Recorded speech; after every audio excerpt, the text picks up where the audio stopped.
Boa noite, meus irmãos. Deus abençoe a cada um de vocês com a graça do Senhor Jesus. É uma alegria vê-los essa noite, estar aqui com os irmãos compartilhando dessa data. Obrigado ao pastor Valnei pelo convite, pela apresentação generosa. Ele fala assim sério na frente de vocês, depois ele fica fazendo hora com a minha cara, com essas coisas. Irmãos, é uma alegria. Vem com a família toda, as crianças estão lá na salinha, Benjamin e a Carolina, 4 anos. Há 5 anos atrás eu estava aqui no CC com os irmãos, e nós oramos, nós comunicamos naquela ocasião que gostaríamos que Deus nos desse uma filha. E logo depois do CC, a Ivana engravidou, CC abençoado, né? E aí vocês oraram conosco, Deus nos deu a Carolina, e em seguida nos deu o Benjamin. Então foi dobrado a resposta da oração dos irmãos. Meus irmãos, nós vamos orar ao Senhor, tá? Depois nós vamos abrir a palavra do Senhor. Vamos orar todos juntos. Que privilégio, Senhor, estar na Tua presença essa noite. Nós glorificamos o Teu nome, adoramos ao Senhor por quem o Senhor é. O Senhor se manifestou a nós de uma forma tão gloriosa, se dando a conhecer a nós por meio de Jesus Cristo. Nós agradecemos pelo sacrifício que pagou a culpa do nosso pecado, pelo Teu Santo Espírito que nos uniu a Cristo e iluminou o nosso entendimento para que crescêssemos no Evangelho. Agradecemos pela Tua igreja, pelo Teu povo, pela comunidade dos santos, pela família da fé, por todos aqueles que fazem parte do corpo de Cristo. E Te louvamos por essa igreja local, pelo seu aniversário, por mais um ano que ela completa na Tua presença, pregando o Evangelho de Cristo e promovendo a comunhão dos santos. Nós pedimos, Senhor, que nesses dias o Senhor se digne a falar conosco através da Escritura, que cada palavra, cada conceito seja conduzido pelo Espírito Santo ao nosso coração e produza vida.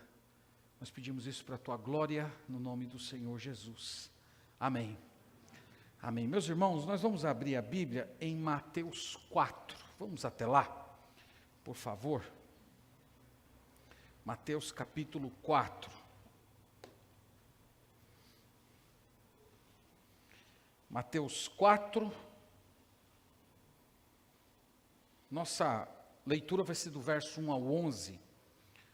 Nessa caminhada em que avançamos em direção à maturidade espiritual, todos nós passamos por episódios de tentação. Então quero falar com os irmãos hoje um pouco a respeito desse assunto. Esse texto, irmãos, de Mateus 4, antes de qualquer coisa, ele é um texto sobre Jesus. Ele é um texto que remonta muito a Gênesis capítulo 3. Na verdade, Mateus 4, se eu fosse sintetizar numa frase, eu diria assim, que Mateus 4 conta a história de como o segundo Adão venceu o diabo no deserto, enquanto o primeiro Adão foi derrotado pelo diabo no jardim. Então essa é uma maneira de você enxergar esse texto. Esse texto tem a ver com a nossa redenção. Mas esse texto não é só sobre Jesus, ele também é sobre nós. Porque toda a estrutura de tentação que o Senhor Jesus enfrenta aqui, nós continuamos enfrentando. Então, as mesmas etapas, os mesmos princípios, os mesmos assédios com os quais Jesus foi atacado por Satanás, são os mesmos que ele continua utilizando para atacar o povo de Deus hoje.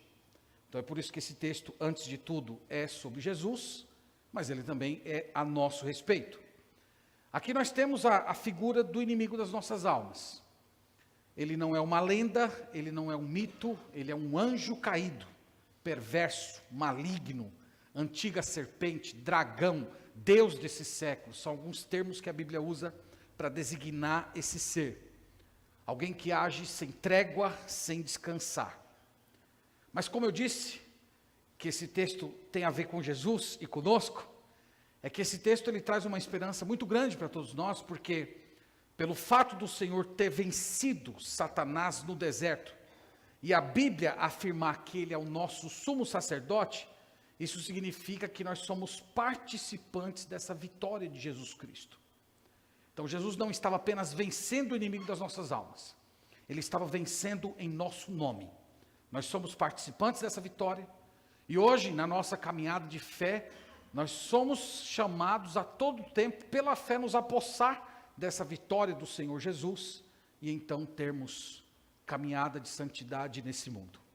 Mas vamos ler a passagem, depois nós vamos tentar tirar daqui algumas lições para a nossa vida, se o Senhor nos permitir. Mateus 4, verso 1, a Escritura diz assim: a seguir, foi Jesus levado pelo Espírito ao deserto, para ser tentado pelo diabo. E depois de jejuar 40 dias e 40 noites, ele teve fome. Então o tentador, aproximando-se, lhe disse: se tu és o Filho de Deus, manda que essas pedras se transformem em pães. Jesus, porém, respondeu: está escrito, não só de pão viverá o homem, mas de toda a palavra que procede da boca de Deus.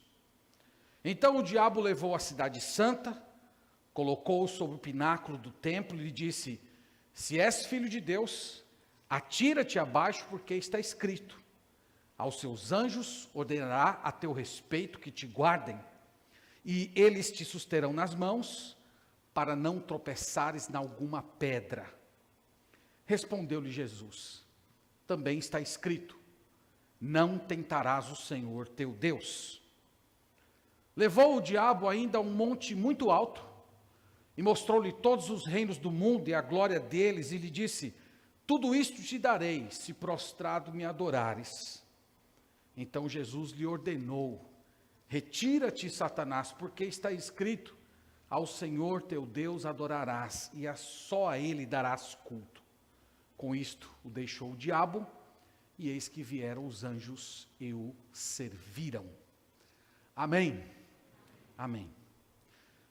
Irmãos, eu quero abordar esse texto de uma forma bem direta e prática. Eu quero extrair algumas lições, e no final eu vou tentar fazer algumas amarrações sobre como nós podemos lutar contra as tentações a partir aqui da história do Senhor Jesus Cristo.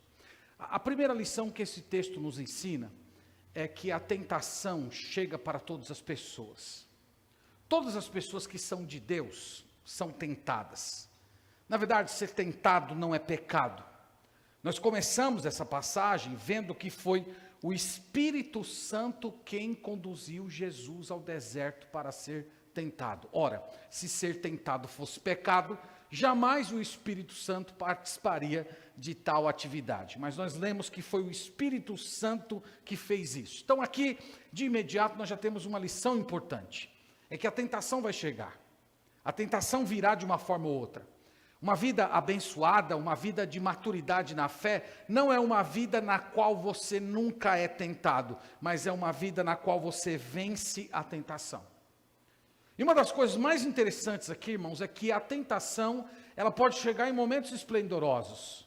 Note que o capítulo 4, primeiro versículo, começa com a expressão a seguir.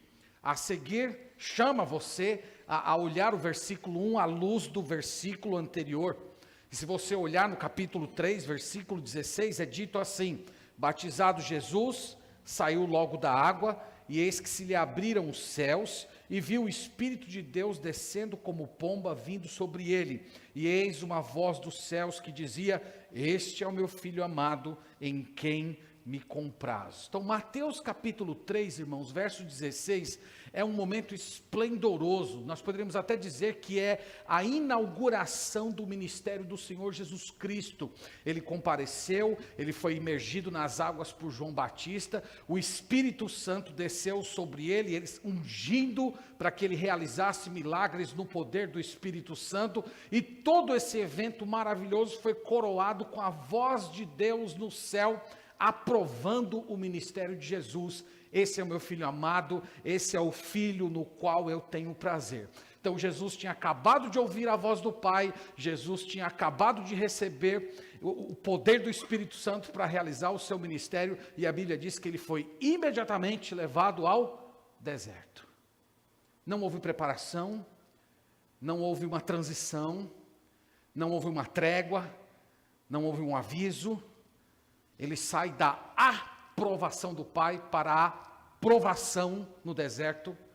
ele saiu da glória, da presença de Deus, da plenitude do Espírito Santo, para um momento de muita fraqueza, um momento de muita provação, e ele passou por isso sem ter nenhum tipo de preparação. Então, tentações são assim, irmãos. Tentações não se apresentam com avisos, com alertas. Você pode estar nos melhores momentos da sua vida, você pode estar nas eras em que você mais se sente próximos de Deus, você pode se sentir alguém com uma comunhão profunda com o Senhor, e de repente todo esse ambiente de luz celestial ao seu redor pode ser interrompido por profundas trevas, o inimigo assediando você.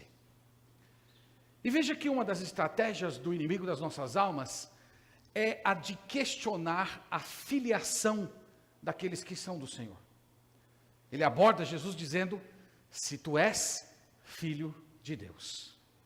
É incrível isso, porque em Mateus 3,16, nós acabamos de ler, o Pai dizendo: tu és o meu filho amado. No capítulo seguinte, o diabo está dizendo: se tu és o filho de Deus. Então o que ele está fazendo aqui? Ele está colocando dúvidas na filiação de Jesus. Na verdade, ele está colocando em dúvida, irmãos, toda a história de Jesus. Ele está tentando semear em Jesus a dúvida da própria declaração que ele acabara de ouvir do Pai. Não só ele, mas todas as pessoas que estavam ali naquela ocasião com Jesus. Ele está colocando a trajetória de Jesus em jogo. Vocês lembram que ele, aos 12 anos de idade, ele já dizia que estava nesse mundo para cuidar dos negócios do Pai. Então ele já tinha, desde muito cedo, uma consciência de que ele era filho de Deus, que ele estava aqui para cumprir uma missão poderosa, e Satanás está colocando todas essas coisas em xeque. Então perceba que é a mesma atitude. Por isso que eu falei para vocês no início que esse capítulo, ele fornece uma estrutura de todos os nossos processos de tentação, porque também nós passamos por isso, ele questionando se você é de Deus, se você é filho, se você é filha, se você foi salvo mesmo, se você não apenas está no meio do povo de Deus por uma simples conveniência, tradição e etc., mas que de fato você nunca teve um encontro profundo, transformador, salvador com Jesus. Irmãos, ele utiliza a mesma estratégia, ele coloca dúvidas no seu coração. Ele fez isso com Jesus. Ele fez isso lá em Gênesis capítulo 3, quando ele colocou dúvidas em Eva sobre a declaração que ela tinha ouvido do próprio Deus através de Adão, sobre não comer do fruto proibido, e a mesma estratégia continua sendo utilizada contra você hoje, questionando a sua história, questionando a sua caminhada com Deus e a sua própria filiação junto ao Pai. A tentação vem para todas as pessoas, e ela normalmente atinge a nossa filiação no Senhor. Um outro ponto que eu quero destacar aqui, irmãos, é que Satanás nos tenta, mesmo quando somos consagrados a Deus. Nós acabamos de ler, nós lemos isso aqui no verso 2, que o Senhor Jesus, ele estava jejuando 40 dias e 40 noites. Então Jesus, ele estava num processo de consagração. Jesus estava inaugurando, como eu disse, o seu ministério público, e antes dele falar às pessoas, ele estava falando com o Pai. Ele estava ali na presença de Deus, em comunhão profunda com o Senhor. E foi justamente nesse momento que Satanás veio atingi-lo. Se você olhar comigo o texto paralelo de Marcos capítulo 1, veja em Marcos capítulo 1 que o escritor sagrado acrescenta um detalhe que não está em Mateus. Eu estou lendo Marcos capítulo 1, no versículo 13, aqui vocês vão ver um detalhe importante que passa despercebido na leitura de Mateus. Então Marcos 1, verso 13 fala assim, no verso 12, apenas para pegar o contexto: e logo o Espírito o impeliu para o deserto, onde permaneceu 40 dias, sendo tentado por Satanás. Estava com as feras, mas os anjos o serviam. Então, o modo como Marcos narra esse acontecimento, né, de uma forma bem resumida, ele mostra que esse episódio aqui, que nós acabamos de ler, ele não foi o único em que Jesus foi tentado. Jesus passou os 40 dias sendo tentado. Isso aqui foi um dos únicos assédios de Satanás que foi registrado na Sagrada Escritura. Mas todo esse processo em que Jesus estava consagrado ao Pai, buscando a face do Pai, em comunhão perfeita com o Pai, o inimigo estava atacando, o inimigo estava assediando ele de todas as maneiras. A mesma coisa, irmãos, acontece conosco. Quando você se consagra ao Senhor, quando você toma a decisão de andar com o Senhor, quando você toma decisões importantes na vida cristã, de levar Deus a sério, de levar a vida das Escrituras a sério, a você levar a oração com a devida seriedade, você pode aguardar que haverá grande tentação. Haverá muitas oposições. Nós devemos, irmãos, jejuar e orar, mas essas disciplinas, elas não impedem a gente de ser tentados. Na verdade, quem não jejua e não ora, não consegue resistir. Então, não é que jejuar e orar vão afastar o diabo de você, mas jejuar e orar irão fortalecer você para que você não caia em tentação. Porque se a tentação chegar e você não estiver pronto, você não estiver consagrado, você não estiver buscando a Deus, você simplesmente vai cair. Lembra daquela conversa de Jesus com Pedro? Jejuai e orai para que não entreis em tentação, ou vigiai e orai para que não entreis em tentação. Eles não vigiaram, eles não oraram. E quando a tentação veio, eles simplesmente não estavam prontos. É isso que ocorre. Terceiro lugar, mais uma informação importante aqui, é que Satanás nos tenta em diversas áreas. Satanás, irmãos, ele aproveita as nossas necessidades, ele ataca nas nossas necessidades, ele lança a mão das nossas circunstâncias. O texto diz aqui que Jesus estava com fome. E quando o texto diz, irmãos, que o Senhor Jesus estava faminto, não é para dizer que ele estava com aquele tipo de fome que você normalmente tem quando passa 1 hora do horário do seu almoço. Eram 40 dias sem comer. Se você pegar uma pessoa que está 40 dias sem comer, você vai ver um ser humano simplesmente desfigurado. Então você deve imaginar que Jesus, magérrimo, fisicamente debilitado. Algumas pessoas, quando passam semanas e semanas sem comer, elas chegam a ter alucinações. Então aquelas imagens, talvez alguns de vocês tenham em mente, da Segunda Guerra Mundial, quando abriram os campos de concentração, aquelas pessoas completamente deformadas por estarem passando fome. Jesus está numa situação muito parecida. E Satanás está explorando essa circunstância. Ele está atacando Jesus justamente nesse ponto. Ele fez isso com Jesus, ele fez isso com outras pessoas ao longo da história bíblica. Ele também pegou Eva nesse ponto, ele vendo o modo como Eva olhava para o fruto. Ele também pegou Davi enquanto estava lá vagando pelo palácio e viu uma mulher nua a banhar-se. Irmãos, o ponto aqui é que Satanás esmiuça você. Satanás estuda você. Ele procura conhecer os seus caminhos. Ele procura compreender aquilo para o qual você anda sendo seduzido. Aquilo para o que você é atraído. Aquilo que anda despertando sua atenção. Aquilo que anda cativando o seu interesse. Ele estuda isso, ele esmiuça isso e depois ele ataca você. E ele ataca você tanto no ponto forte como no ponto fraco. Vocês sabem que há áreas em que nós nos sentimos fracos, outras nós nos sentimos muito fortes, invulneráveis. E isso varia de pessoa para pessoa. Nós temos, por exemplo, na Bíblia, o Sansão, que era uma pessoa muito vulnerável na área da sensualidade, enquanto outros, como Geazi, eram muito vulneráveis na área do dinheiro. O ponto é que Satanás sabe qual é a sua área em que você é mais frágil. Agora, no caso do Senhor Jesus, qual era o seu ponto forte? Qual era o seu ponto fraco? Bom, nós poderíamos dizer que o seu ponto forte era a sua consciência de filiação. Então imagina Satanás chegar, se tu és o Filho de Deus. Ora, isso é quase uma piada. Você poderia imaginar Jesus raciocinando, mas como assim se eu sou Filho de Deus? Eu sou eternamente Filho de Deus. Eu estou com o Pai desde antes da fundação do mundo. Mas ele atacou Jesus ali. Mas ele tinha o seu ponto fraco. E o seu ponto fraco era a fome. Ele estava 40 dias sem comer. E Jesus era um ser humano real. Jesus ele não estava aqui num estado de um corpo meio glorificado. Ele estava com um corpo humano igual ao nosso. Então ele estava completamente enfraquecido. Satanás, irmãos, ele é muito sutil.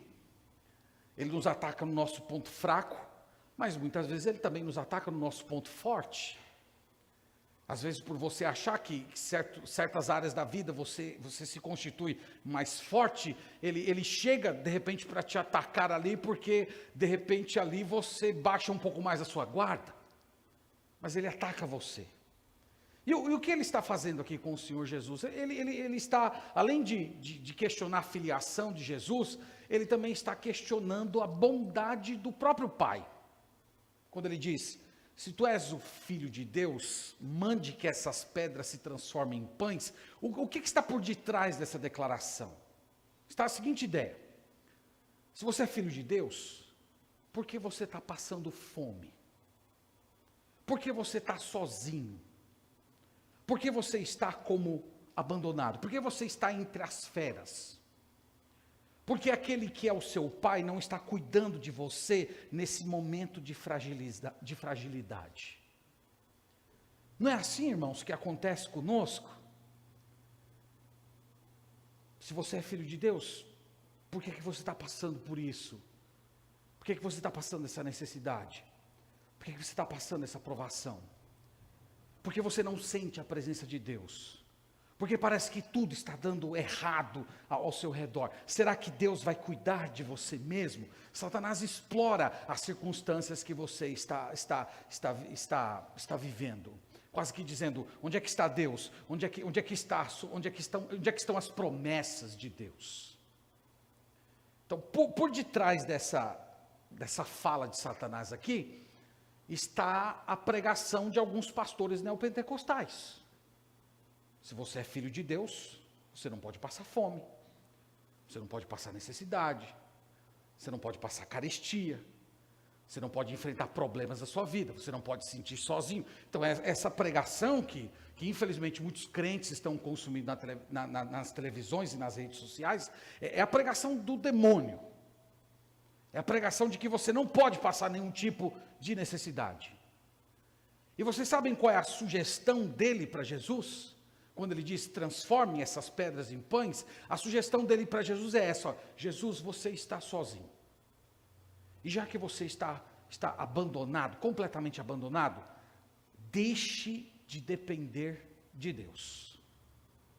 Abandone essa vida de esperar em Deus, de esperar o tempo do Senhor, de esperar que Deus venha ao seu encontro. Ele não virá ao seu encontro.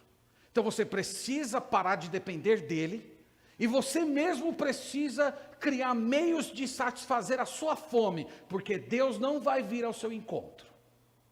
Então essa, irmãos, é a sugestão dele. Nós lemos em Mateus 3,16, que Jesus estava recebendo o poder do Espírito Santo. E o Senhor Jesus, irmãos, para ser o nosso representante, para ser o nosso Salvador, ele tinha que passar pelas mesmas etapas que nós passamos ao longo da nossa história.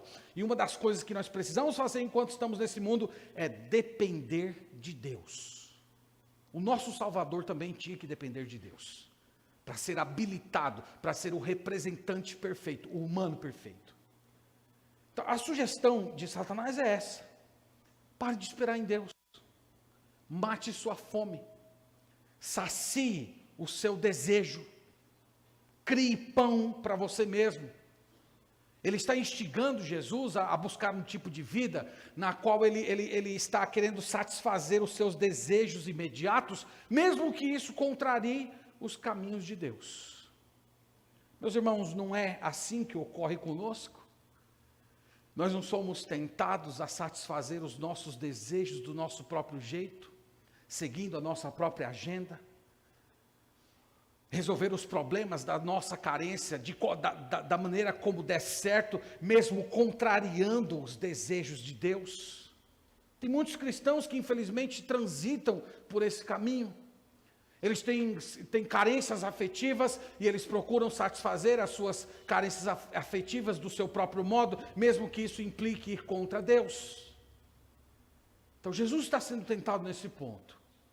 E a fala de Jesus é uma fala gloriosa. Ele diz, nem só de pão viverá o homem, mas de toda a palavra que procede da boca de Deus. Jesus está afirmando aqui, irmãos, que ele depende do Pai. Ele vai permanecer dependendo do Pai. Ele vai comer quando o Pai quiser que ele coma. E na hora que o Pai quiser socorrer, ele vai estar ali, aguardando a santa providência de Deus. Bom, Satanás então mudou de tática. Ele resolveu apelar para o orgulho, ele apela para a presunção. Ele percebeu que Jesus respondeu a ele utilizando a palavra, e ele agora também parte para a palavra. E o que ele vai propor aqui, irmãos, se tu és o Filho de Deus, atira-te abaixo, né, o segundo assédio dele. O que ele está querendo basicamente dizer é o seguinte, olha, já que tu queres ser o Messias, já que tu veio para ser o Salvador desse mundo, nada melhor do que uma entrada triunfal. Então prove para todas as pessoas que você é o Messias, o enviado de Deus, prove de uma vez por todas se lançando abaixo. E ele cita o Salmo 91, dizendo, está escrito, aos seus anjos ordenará a teu respeito que te guardem, eles te susterão nas mãos, para não tropeçares em alguma pedra. Irmãos, há uma diferença entre a citação que o diabo faz do Salmo 91 e o Salmo 91 propriamente dito. Eu vou pedir que vocês abram as duas referências, por favor. Deixa Mateus 4 aberto e vai, por gentileza, ao Salmo 91.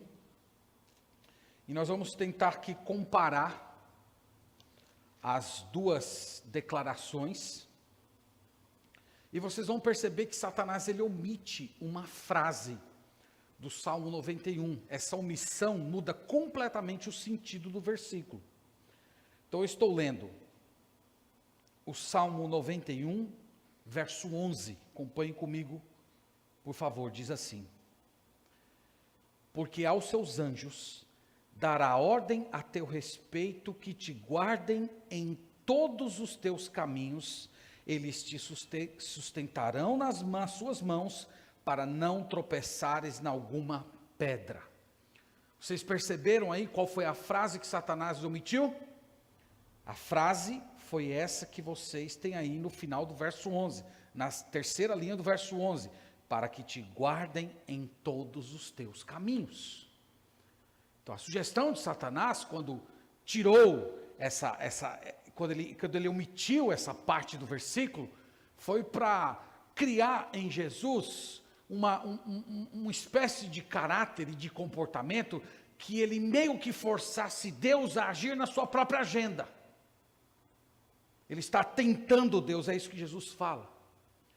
Então, irmãos, a palavra de Deus, ela promete guardar, te livrar, quando você anda nos caminhos de Deus, conforme o Salmo 91. Deus não tem compromisso com as nossas escolhas tolas. Eu não posso esperar o livramento de Deus se eu escolho desobedecê-lo, se eu opto por uma vida de transgressão. Então, pular do pináculo do templo não é fé, é presunção, é arrogância. Por isso que Jesus responde, não tentarás o Senhor teu Deus.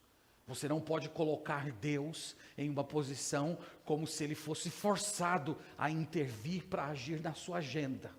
É isso que Jesus está dizendo. Vocês sabem, meus irmãos, que nós vivemos numa era hoje em que as pessoas estão interpretando a Bíblia para dar suporte à própria presunção. Há pessoas que estão distorcendo a Bíblia, omitindo frases da Bíblia, tudo isso para instigar as pessoas a agirem dentro da própria agenda de falsos pregadores. Bom, mas até aqui nós vimos que Jesus estava completamente comprometido em esperar em Deus, aguardar a vontade de Deus. Então Satanás partiu para a sua última alternativa. Ele mostra os reinos. Eu queria ler com vocês o modo como Lucas descreveu esse capítulo da tentação, que Lucas acrescenta um detalhe que não tem aqui em Mateus. Lucas 4, vamos até lá, por favor. Lucas 4, versículo 5. Aqui dá para vocês terem uma ideia do poder de Satanás. Embora sendo um anjo caído, ele tem poder de operar milagres extraordinários. O versículo 5 mostra isso. Diz assim, utiliza aí um pouco a sua imaginação. E elevando, mostrou-lhe num momento todos os reinos do mundo. Então nessa época tinha Império Chinês, Azteca, Inca, Maia. Você deve imaginar, num flash de segundos, ele levando Jesus para fazer um passeio por todos esses reinos. Uma coisa extraordinária. E ele faz uma proposta para o Senhor Jesus, que está no restante do verso 6, no verso 6, melhor, diz assim: disse-lhe o diabo, dar-te-ei toda esta autoridade e glória destes reinos, porque ela me foi entregue e eu a dou a quem eu quiser. Sempre que eu leio esse versículo, eu pergunto, quem deu a ele? Quem foi que deu os reinos, a autoridade, o poder, a glória a Satanás? Quem deu? Ninguém deu. Isso aqui é mentira. Você sabia que o diabo oferece o que não pode te dar? Que ele faz propostas mentirosas, que parecem ser muito atrativas, muito grandiosas, que vão promover você, mas que não passa de tudo de engodo. É o que ele está fazendo aqui com o nosso Salvador. Então aqui, irmãos, ele promete, e nós vimos que ele sai de uma sutileza, de mudar um versículo bíblico, omitir uma frase, ele vai para o completo descaramento. Ele pede, versículo 7, portanto, se prostrado me adorares, toda será tua. Então o que ele quer aqui é uma adoração aberta. Ele está propondo ao Senhor Jesus que simplesmente ele apostate do Pai. E humanamente falando, ele parece ter uma proposta muito mais interessante do que a do Pai, porque vocês lembram que Jesus começou o seu ministério pregando sobre o reino de Deus, não foi? Arrependei-vos porque é chegado o reino de Deus, e ele está oferecendo um reino para Jesus, um reino sem cruz, um reino sem espancamento, um reino sem sofrimento. Bastava ele simplesmente se curvar diante do diabo. Então, o descaramento dele é esse, meus irmãos. Ele está dizendo, eu tenho algo melhor para você, eu também tenho um reino para você. E eu tenho um reino que você não vai precisar passar por tudo que o seu pai quer que você passe. Então, ele quer uma adoração aberta. E a resposta do Senhor Jesus, irmãos, é uma resposta maravilhosa. Eu estou lendo aqui em voz baixa por respeito ao ouvido de vocês. Mas quando vocês forem ler esse versículo aqui, vocês não podem imaginar que Jesus está dando essa resposta assim. Está escrito, ao Senhor teu Deus adorarás, e só a Ele darás culto. Não foi assim, não foi nesse tom. Então eu vou deixar para o pastor Jaime, que tem a voz bonita, para ele depois dar a entonação correta do que Jesus está falando aqui. Jesus está falando com suprema autoridade, autoridade divina. Então ele, no versículo 13, leia comigo, fala assim: passadas que foram as tentações de toda sorte, apartou-se dele o diabo para sempre. É o que está escrito aí? Até quando? Até o momento oportuno. Pergunta é, ele voltou depois? Ele voltou. Ele voltou através das multidões que queriam torná-lo rei antes do tempo. Ele voltou, inclusive, através até de um dos seus apóstolos. Ele dizendo, arreda Satanás. Ele voltou. E o inimigo da nossa alma é assim, irmãos, quando você pensa que ele saiu, ele está simplesmente mudando a tática.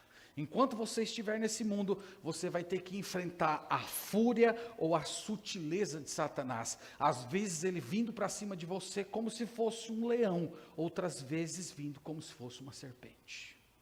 É assim que funciona a nossa vida nessa caminhada em direção à maturidade cristã. Irmãos, a parte que nos importa, é a parte mais importante da mensagem, e aqui eu já estou começando a caminhar para as minhas finalizações.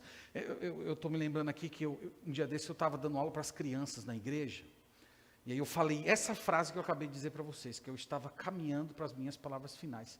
Aí uma menininha bem pequenininha disse assim, pastor, quando o senhor fala isso, o senhor ainda fala muito tempo depois. E eu quero dizer a vocês que ela estava correta, tá bom? Então vamos lá, irmãos, caminhando aqui para as nossas palavras finais. Como é que nós podemos vencer o inimigo?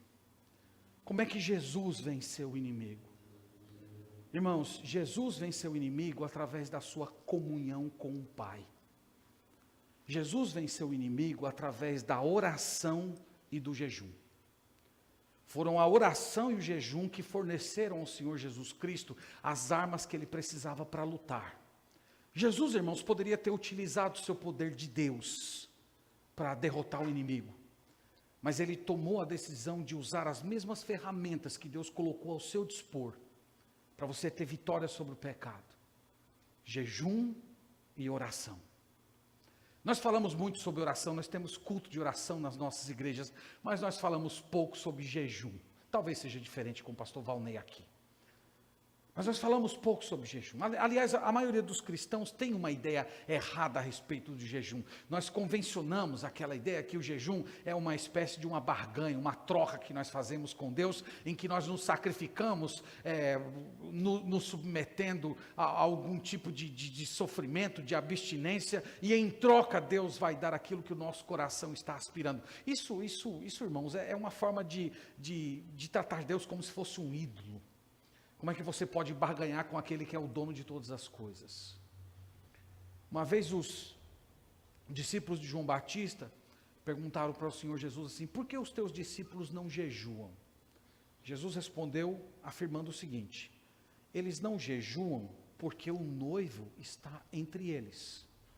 Então Jesus comparou a sua chegada como se fosse um casamento judaico. E Jesus acrescentou uma informação. Contudo, dias virão em que o noivo será tirado. E então, nesses dias, vocês irão jejuar. Como eu disse, Jesus comparou o jejum ao casamento judaico. E a cena, você deve lembrar que o casamento judaico era uma cerimônia que durava vários dias. Diferente do nosso, que é uma única ocasião e muito solene, o casamento judaico era um momento de muita festa. Bebidas, danças, alegria. E na última noite de festa, era a ocasião em que o noivo encontrava com a sua noiva e eles iam consumar o casamento. Então, a imagem que Jesus está gerando nos seus ouvintes naquela época é mais ou menos a seguinte: você imagina um casamento judaico que está tudo correndo bem e aquela alegria toda. E quando está chegando a hora em que o noivo simplesmente vai encontrar com a sua noiva, de repente aconteceu uma tragédia e o noivo precisou ir embora. Como é que a noiva ficaria? A noiva ficaria sofrendo. O noivo foi tirado dela. Então, aquele casamento foi interrompido. Então, irmãos, se eu fosse definir o jejum cristão em uma frase, eu diria: jejum cristão é saudade de Jesus. Sentindo falta de Jesus, anseio por estar com Jesus. Essa é a essência do jejum cristão. Nós nos submetemos a algumas abstenções, e podem ser vários tipos, passando pelo sono, refeição e etc. Nós fazemos isso porque nós queremos mais a presença de Jesus. Nós estamos falando com esse gesto que nós ansiamos mais Jesus pelo alimento, que nós precisamos descansar em Jesus do que muito mais do que repousar no nosso próprio travesseiro. E é esse tipo de consagração, irmãos, que nos fortalece para a tentação. Buscar a face de Jesus. Então você encontrar com o Senhor Jesus através das suas devoções, não simplesmente porque você está buscando coisas. Não, Senhor, eu estou aqui porque eu te amo. Eu estou aqui porque eu preciso do Senhor. Eu preciso do Senhor mais do que o alimento. Eu preciso de alimento para a minha alma. Eu preciso mais do Senhor do que o meu sono, porque o meu coração precisa aprender a descansar em Ti. Eu preciso do Senhor muito mais do que qualquer outra necessidade desse mundo, porque só o Senhor é que pode me satisfazer por completo. Irmãos, é esse tipo de consagração que nos faz resistir à tentação. É esse tipo de consagração que forja em nossa mente a ideia de que é muito melhor estar com Deus e sofrendo do que você estar numa boa e pecando contra o Senhor. É esse tipo de jejum que forma em você essa santa mentalidade. Então, se você não está andando com o Senhor, se Deus tem sido um assunto periférico na sua história, na hora que chegar a tentação, você não estará pronto. Você vai ser derrotado pelo inimigo. Então foi assim que Jesus venceu. Jesus venceu através da consagração. Jesus venceu também, em segundo lugar, através da plenitude do Espírito Santo. Jesus aqui, irmãos, ele estava cheio do Espírito Santo. É a primeira frase que nós lemos no verso 1. É assim, Jesus, cheio do Espírito Santo, diz Lucas 4:1, voltou ao Jordão e foi guiado pelo mesmo Espírito ao deserto. Jesus estava cheio do Espírito Santo. Você precisa de plenitude do Espírito Santo para ter vitória sobre as tentações. Se você não estiver cheio do Espírito Santo, você vai estar cheio de si mesmo. Você vai estar cheio dos seus próprios desejos, você vai estar cheio dos seus próprios pecados, você vai transbordar das suas próprias satisfações interiores. Então você precisa buscar a plenitude do Espírito Santo, consagrar-se ao Senhor. Lembra em Lucas 11:13, Jesus falou: se vocês que são maus, sabem dar coisas boas para os vossos filhos, quanto mais o Pai Celestial, Ele não dará o Espírito Santo a todos aqueles que lhe pedirem. Quantas vezes você orou assim nesses últimos meses? Senhor, me dá a plenitude do Espírito. Senhor, me enche com o Teu Espírito. Senhor, esvazia eu de mim mesmo. Me completa com o Senhor mesmo.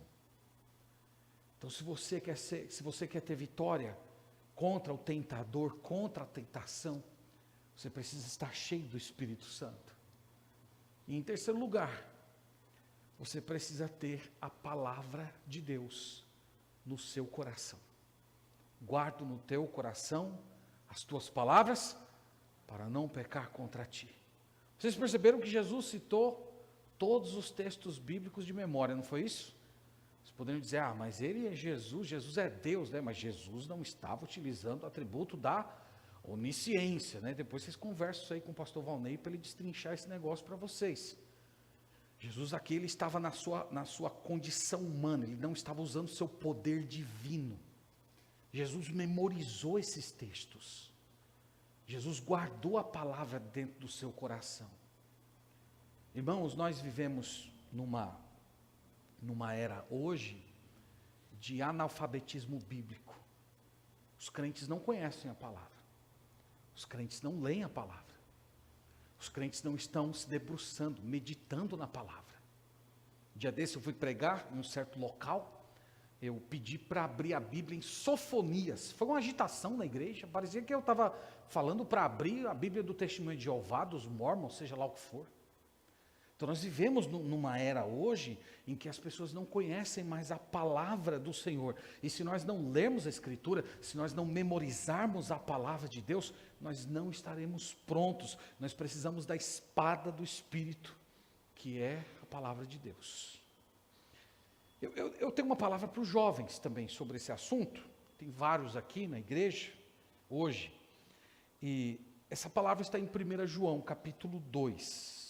Olha comigo lá, por favor. Claro que todos podem abrir, né? Não só para os jovens, mas especialmente para eles.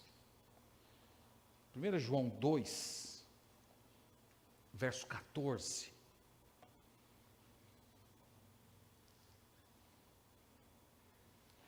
É dito assim, 1 João 2,14. Filhinhos, eu vos escrevi porque conheceis o Pai. Pais, eu vos escrevi porque conheceis aquele que existe desde o princípio. Jovens, eu vos escrevi porque sois fortes, e a palavra de Deus permanece em vós, e tendes vencido o maligno. Então João está elogiando esses jovens, dizendo, jovens, vocês são fortes. De onde vinha a força dos jovens aqui? Vinha do halteres, do supino? Vinha disso? Ele diz, não. Vocês são fortes porque a palavra de Deus está em vós. E a palavra de Deus em vós é a garantia de que vocês estão vencendo o maligno. Então, jovem cristão, você se encaixa nessa descrição? Esse texto aqui, ele narra a história da sua vida. Você é forte na palavra. Você tem derrotado o inimigo a partir do conhecimento de Deus revelado na Sagrada Escritura. Há muitos jovens que estão fracos, derrotados, caídos, na lona espiritual, sem anseio por Deus, sem maturidade espiritual. Às vezes anos e anos na igreja, mas vivem drenados da maturidade, da vitalidade espiritual, porque se entregaram ao pecado. Eu espero que hoje seja um dia de arrependimento para você. Que hoje seja o dia de você abrir o seu coração, confessar diante de Deus que você tem vivido diante dEle, que você não tem se fortalecido na palavra. Que seja o dia de você confessar o seu pecado e dizer, Senhor, eu quero andar contigo de verdade. Eu quero ser forte na Tua palavra. Eu quero viver para a Tua glória verdadeiramente. Então, irmãos, essa é a palavra que Deus colocou no meu coração para compartilhar com vocês essa noite. Eu espero que nessa caminhada da fé, nós tenhamos vitória sobre a tentação, porque o Senhor Jesus venceu o maligno, e a vitória dele nos pertence. Ele é o nosso sumo sacerdote, e do mesmo jeito que ele disse, retira-te, Satanás, nós também somos ordenados a resistir ao diabo, até que ele fuja de nós. Então que Deus nos abençoe, e que a palavra dele habite ricamente o nosso coração. Amém. Vamos orar ao Senhor.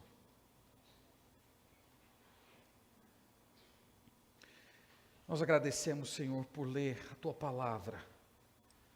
Nós agradecemos, Senhor, por essa história tão grandiosa, por essa vitória magnífica, poderosa, santa, que o Senhor teve sobre as forças do mal.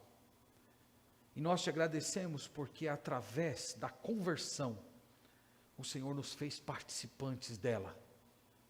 E hoje, Senhor, nós clamamos para que sejamos cheios do Espírito Santo, consagrados a Ti, que sejamos dedicados à Tua palavra, até que todos os efeitos dessa vitória de Cristo sejam comunicados ao nosso coração, e nós tenhamos uma verdadeira experiência de vitória sobre o inimigo e as tentações. Eu oro para que essa igreja continue caminhando, Pai, nessa fé, nessa vida de vitória contra o inimigo. E oro por aqueles que estão caídos, por aqueles que foram derrotados, por aqueles, Senhor, que não se fortaleceram em Ti.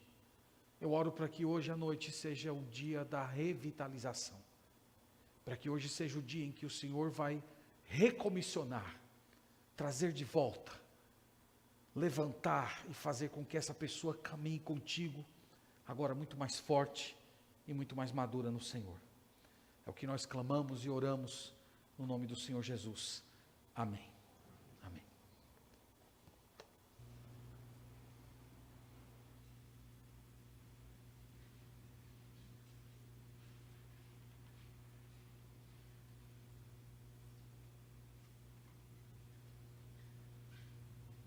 Graças a Deus pelas bênçãos de hoje, pelos desafios. Agradecemos ao pastor Marcos, sua família que chegaram aqui, uma viagem longa, né? Mas graças a Deus vieram para nos trazer bênçãos e desafios. Amanhã nós estaremos novamente aqui na igreja, comemorando os 58 anos de aniversário da nossa igreja, às 19 horas. Sexta é 19h30, sábado é 19h e domingo 18h30. Vai diminuindo, você vai se acostumando. Lembrando, todo ano é assim, mas a gente sempre esquece. Lembrando que domingo tem um almoço. Então vamos todos almoçar juntos aqui. Aí você fale aí, Dona Maria de Jesus e as irmãs e irmãos que estão organizando este almoço. Aí você não almoça em casa, vem almoçar na igreja e vamos estender esse tempo de comunhão. Vamos para uma breve oração e depois tem um momento de pós-lúdio. E aí podemos continuar ainda conversando mais um pouco com o Senhor. Vamos orar então. Obrigado, Senhor, pela bênção de hoje. Obrigado porque o Senhor é maravilhoso e cuida de nós. Nos ajuda, Senhor, a viver segundo a Tua palavra. Pedimos a Ti força do Teu Espírito. É o que oramos em nome de Jesus. Amém. Então, nesse momento, oração silenciosa, você pode conversar um pouco mais com o Senhor. Senhor Deus, e assim estamos encerrando o nosso culto. Deus abençoe e até amanhã.